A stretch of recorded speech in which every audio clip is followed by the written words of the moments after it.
नमो नमः. विद्यार्थिनी मैत्रिणींनो, विभक्तिमाला या काव्यपाठातील पुढचा 4 ओळींचा श्लोक.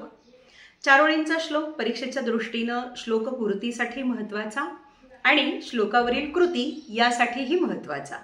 काय सांगतो श्लोक बघा. विद्या विवादाय धनम मदाय खलस्य शक्तिः परपीडनाय साधोस्तु सर्वं विपरीतमेतत् ज्ञानाय दानाय च रक्षणाय. अर्थात खलस्य, खल या शब्दाचा अर्थ आहे दुर्जन. दुर्जनस्य विद्या विवादाय अस्ति. दुर्जन लोकांचं ज्ञान हे वितंडवादासाठी असतं, भांडण करण्यासाठी असतं. धनम मदाय, खलस्य धनम मदाय अस्ति. दुर्जनाचं धन, त्याच्याजवळची संपत्ती ही उन्मत्तपणा करण्यासाठी असते.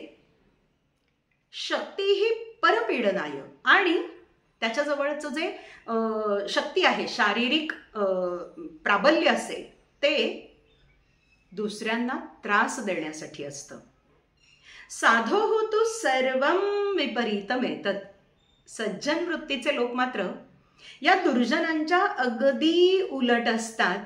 अर्थात ज्यांचं ज्ञान, विद्या ही ज्ञानदानासाठी असते, धन दान करण्यासाठी असतं, आणि त्यांच्याजवळची शक्ती ही इतरांना त्यांचं रक्षण करण्यासाठी असतं. जसं खल परपीडन आहे, तसं सज्जन हे रक्षणासाठी त्यांची शक्ती वापरतात. एकाच श्लोकामध्ये दुर्जनांचे दुर्गुण आणि सज्जनांचे सद्गुण, 3 गोष्टींमध्ये कसे कसे विभिन्न आहेत हे सांगण्याचा कवीनं प्रयत्न केलेला आहे. अतिशय सुंदर श्लोक. दुर्जन निंदा आणि सज्जन प्रशंसा पर. अपेक्षा आहे समजला असेल.